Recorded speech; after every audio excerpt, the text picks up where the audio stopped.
Alrighty guys, how's it going? It is the last set of notes, 6-7, which has to do with blood groups and blood transfusions. So, let's get started. So, why would you need a blood transfusion, or what is a blood transfusion? A blood transfusion is when you need to replace the volume of blood that you have lost somehow, either through medical conditions or traumatic injuries or something like that. You will get blood. A lot of times during surgery you lose enough blood that they have to replace it, because if your blood volume goes down too low, you can not have blood flow to your brain or vital organs, which can cause injury or death. So when you need blood, they usually give you a whole blood transfusion. Whole blood is just straight out of the vein directly into you. So it's got all the red blood cells, white blood cells, plasma, platelets, everything is in there. So whole blood transfusions are what they usually use during surgeries. If you have traumatic injury that you have lost a lot of blood and you need some more really quick, or if you have something like thrombocytopenia when you don't have enough blood cells or platelets in your blood, they will give you a whole blood transfusion. Sometimes what they do is they take the blood and spin it in a centrifuge and then basically get all the plasma off of it, so there's nothing left but red blood cells and white blood cells. They call that packed red cells, and that is they would give that to you in cases where you just need more red blood cells quicker than your body can make them. And so in cases like anemia, they would do that. So anemia, remember, is you don't have enough red blood cells or the hemoglobin isn't correct, so they would give you a whole bunch of red blood cells to do what your bone marrow should be doing, but a much quicker return rate.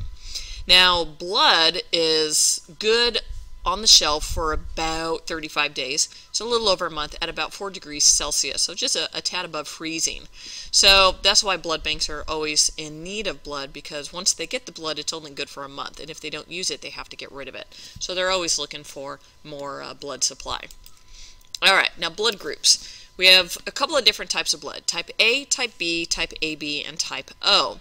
And this little picture over here kind of represents the types quite nicely. On the surface of a blood cell, there are these things called glycoproteins. We usually refer to them as antigens. And they are little proteins attached to sugars that are cover the surface of the blood cell that help your body to recognize if these cells are yours. And so type A blood has these A antigens on the surface. Type B blood has B antigens.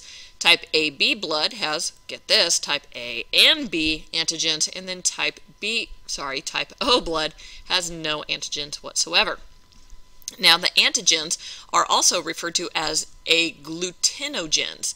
Agglutinogen, gotta say that a couple times, agglutinogens, because they cause the blood to agglutinate or clump together. So these little things on the outside can also, in the case of bad transfusions, can cause your blood to kind of clump and stick together and form clots. So they can agglutinate, so that's why they're called agglutinogens. It's a hard word to say.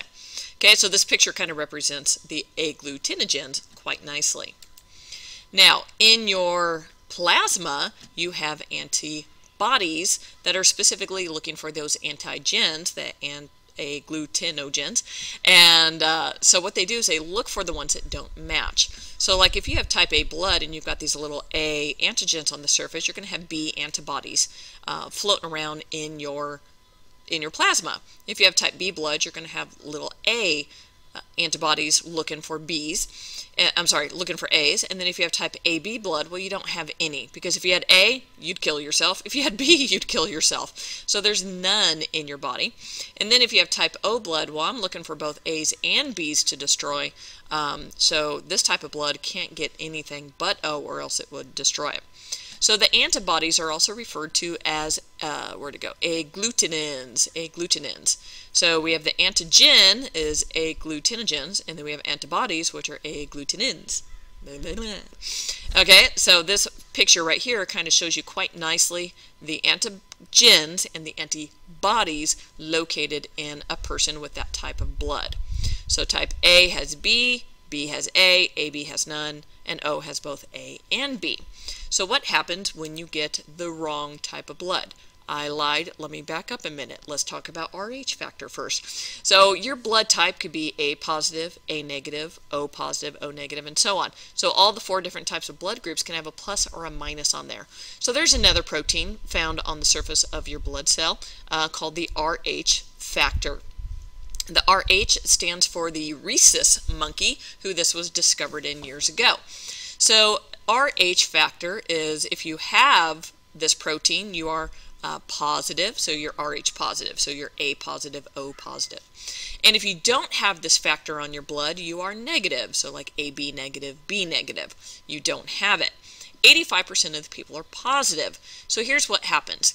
A guy who is positive for whatever his blood type is marries a girl who is negative, and then she ends up getting pregnant with his positive DNA.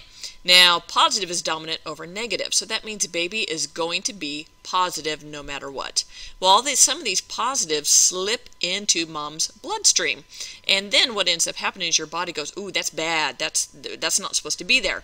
So your body, right there, makes antibodies for the Rh factor positive.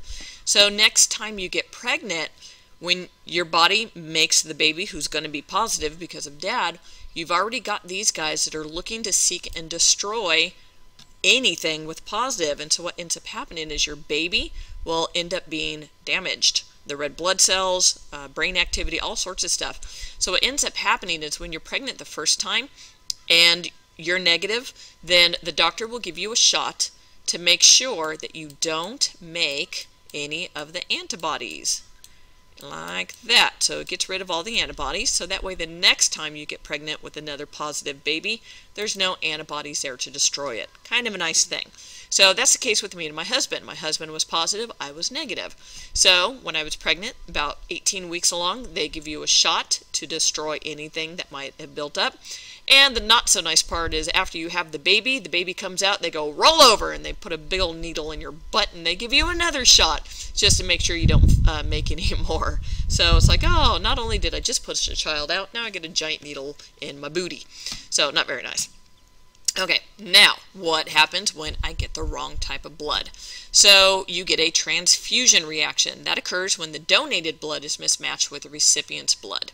The donor's blood will get attacked by the recipient's blood. So if someone gives me type B blood, I'm A negative. If someone gives me type B blood, then I'm going to attack his blood or her blood, whoever.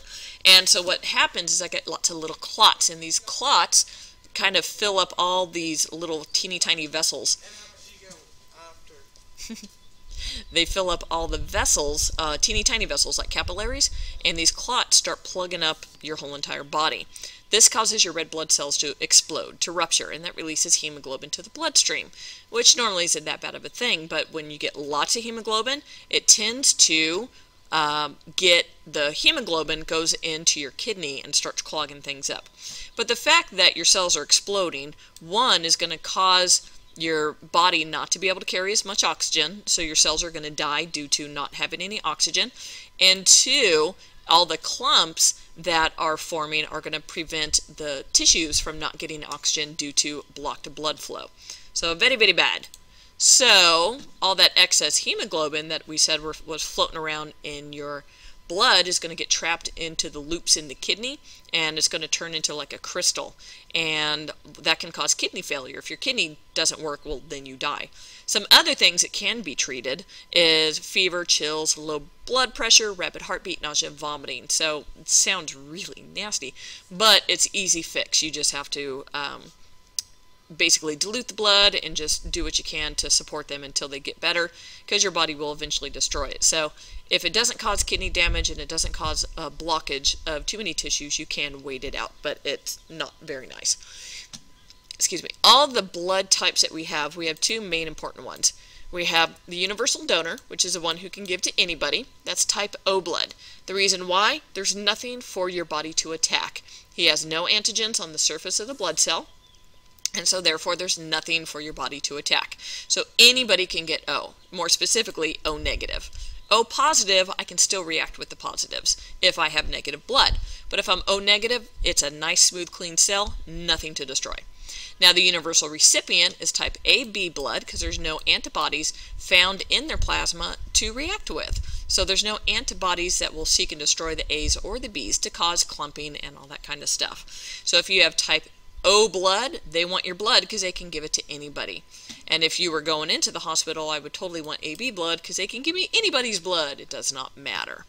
All right, that's 10 minutes, so I guess I'm done. Let me check. Yep, I'm done. Okay, see you guys tomorrow. Bye-bye.